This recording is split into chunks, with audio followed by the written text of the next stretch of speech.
Hello and welcome to another review by Robin the Reviewer. Today we are reviewing the Majority Audio Blowfell Plus, which is a 2.1 soundbar with subwoofer. So the original Bowfell was just a 2.0 soundbar, and they've upgraded that to this version, the Plus, which means that we've now got a soundbar and the subwoofer channel. So that's the 0.1. Now, have a quick look at the back of the box. We've got our 3-year warranty, which is really quite a long warranty in this day and age. More than a year is usually fairly rare, so well worth registering the product by scanning the code and getting that extended warranty. Quick look back at the key features. So we've got 100 watts across the 2.1. We've nice compact soundbar, obviously we'll see once we get it out, and claiming a powerful subwoofer. So again, we'll have a look once we get that out. We've got Bluetooth, Optical, USB, MP3 and AUX, so we've got plenty of connectivity, and as you can see on the box, we've also got a remote control. So let's get into this and have a look. As always with these Majority products, they are well sealed, so you know they've not been tampered with.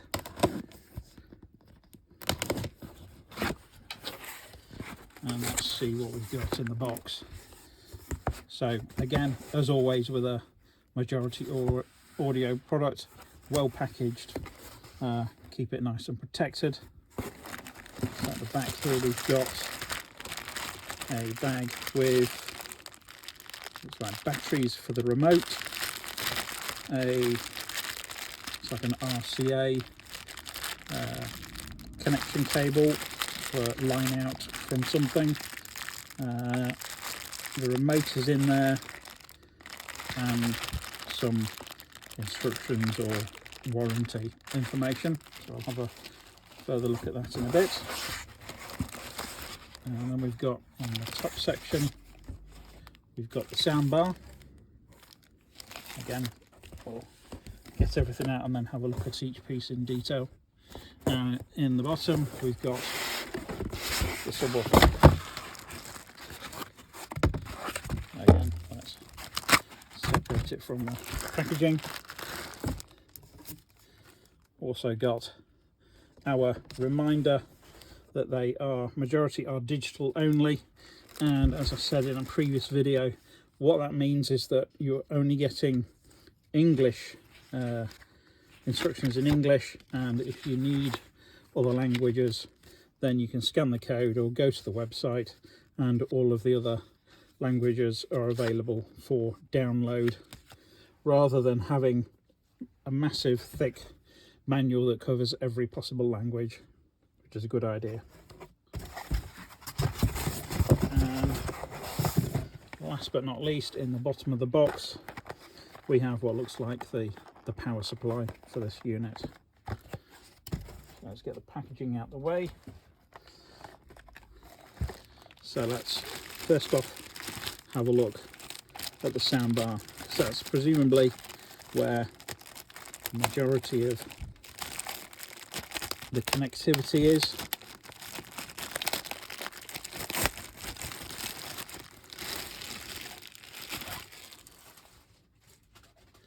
So we've got our SW out up here, so that will be the output for the subwoofer. We've got our USB connection, which is for mass storage, so a USB stick or a USB hard drive. We've got our optical in, and we've also got our DC 18 volts, so that's going to be this power supply here. We've got good foam, thick foam feet, and we've actually got additional controls on the end. So we've got our power and mode, got volume up, volume down. We've got our AUX in on the end there. The other end is just blank. I wasn't expecting anything else. So, and as you can see just through the grill there, we've got our two main drivers, our left and right speakers in there. So let's have a further look at the subwoofer. Now, one of the key things about this particular product is that it's got a long throw subwoofer. Now what that means is there's an extended cable so that the subwoofer can be placed a reasonable distance away. Bass is not directional in the same way that the treble that comes out of your main speakers is. So you can place a subwoofer off center, down at floor level. It doesn't want to be massively far away. It doesn't want to be behind you, for example, but it is something that you can put a little bit further away. So we've got the port here, and we've got the speaker behind a grill on the side here, and the Majority branding on the front. Again, we've got domed feet to help stop any vibration, and we've got a decent length of cable. Let's get this cable out and have a look just how much cable we've got.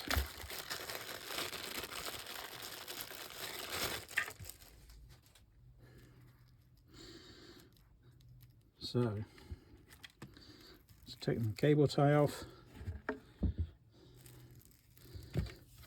So if we extend this cable,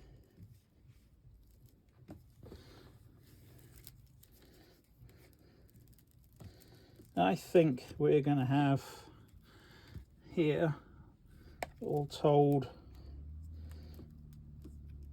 3 to 4 meters.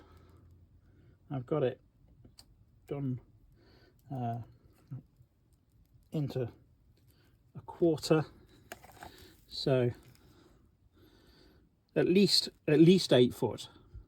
So that's a good distance for having your main soundbar underneath your monitor, underneath your TV, and then your subwoofer placed down the side of something, on the floor, certainly away from your main working area.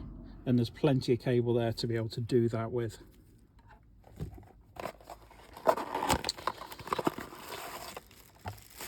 So we've also got, as we suspected, our 3-pin UK mains adapter, AC to DC, actually 240 to 18 volt, and that's going to get plugged in on the back of the soundbar.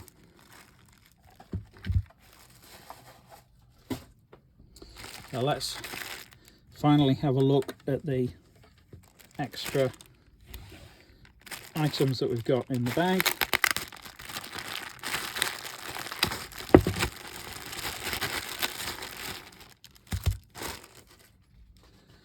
So we've got a pair of AAA batteries for the remote control.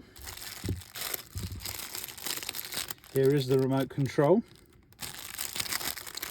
Let's get it out of the bag so that we can see it more clearly without reflection.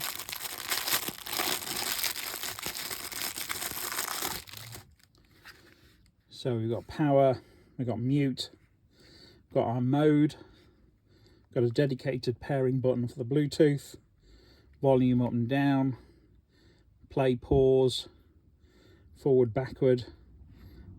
Those primarily, I would assume, would work with the USB source. I'm not sure whether they will also work through Bluetooth. They may do. We'll have to give that a try. And then we've got some equalization controls. So we've got a movie mode, presumably sets the sound up for movie, possibly slightly bass heavy. Music, dialogue, and dialogue's obviously going to drop the bass down a bit and keep it a bit more clear. And then we've got separate bass up and down and treble up and down, and then a reset button, which will hopefully bring us back to a flat setup. So we did actually have 2 additional cables in there. So we've got an AUX cable. Handily, it's got a right angle on one end and a straight on the other. And looking at the soundbar, we'd be able to fit either the angled or the round or the straight at this end. That means that we can choose which one makes most sense for the device we're connecting to, whether that be an MP3 player or a headphone socket on a mobile phone. And the last cable is the RCA to 3.5. That would be useful for coming out of a DVD player, Blu-ray player, anything that's got stereo left right on these RCA phono connectors, and that will then give you the connection that you need to go into the auxiliary.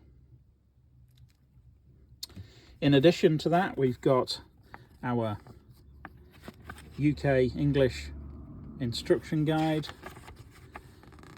with good clear diagrams, and because it's only in English, we're not having to move backwards and forwards to find a diagram, find a label against a diagram, and then look for the English section to find out what that means. This is all very well laid out, covering each connection type, exactly what you're getting in the box, all of the controls for the remote control, and a description of every control there is. And obviously what I can see here is that, as well as the speaker drivers, we've got an LED indicator in the front behind the grille, and the sensor for the remote control.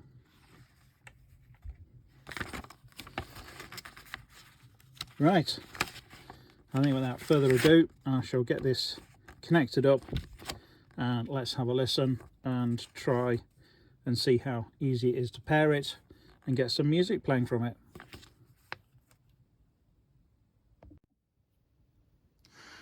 So now we're ready to get this all connected up.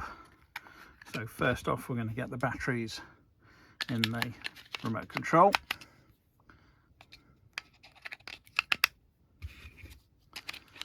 Get the cover back on. So remote control's ready. I've plugged the power supply in, so I've got that ready. First off, I'm going to connect up the subwoofer here. So that's in that top subwoofer connection, and I'm going to plug the power in there, and we can see that we've got a red light here inside the soundbar. So that's our standby light. So if we turn the unit on with the remote, it's got our blue light and it's flashing. That's presumably for pairing.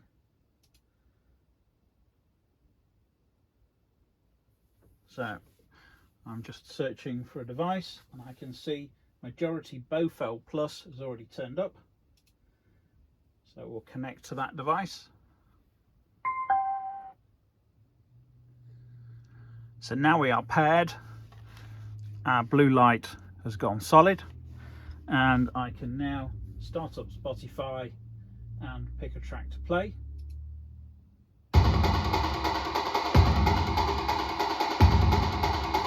I can definitely hear the bass coming through there.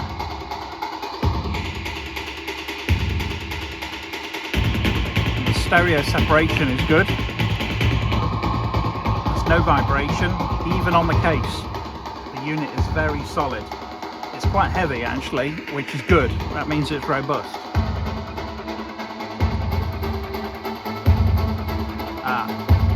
So here I've changed that to movie, and the bass has changed subtly.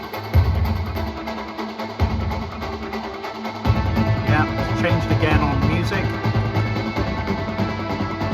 and it's got a lot less on dialogue. And reset takes it back to presumably a fixed volume and no equalization at all. So I can mute with the mute button, unmute. Now interesting, let's find out whether the other controls do actually have an effect. Yeah, so the play, pause, is being sent back through the Bluetooth to my laptop and starting and stopping the music. So I can skip tracks.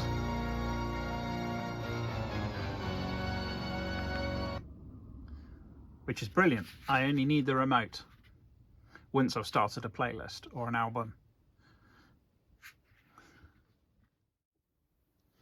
So just as a last couple of tests, here we've got the soundbar tucked under the monitor, so it does fit nicely. You can see how compact it is, and you can see the subwoofer just off to the left, and we'll play something with some definite deep bass. And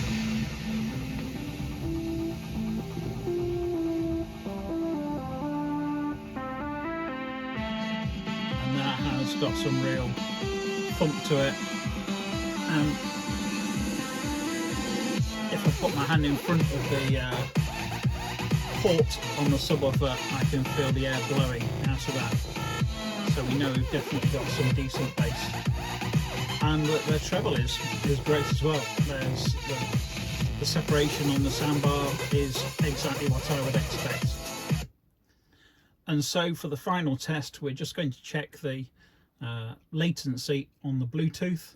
If you are using your soundbar and subwoofer as part of a audio-visual system, you're watching movies, playing games, the last thing you want is a lag between the visual and the audio element, particularly in dialogue and just anything. It's very distracting if they're not matched up perfectly. So I'm going to play this video, and we should see the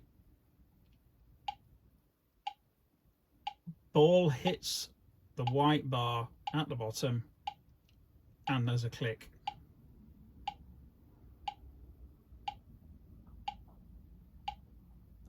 At that precise moment. So that, I would say, is perfectly synced.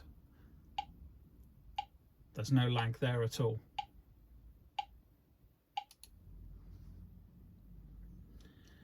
So thank you for watching. That concludes the review for the Majority Audio Blowfell Plus 2.1 soundbar and subwoofer. Thank you very much for watching.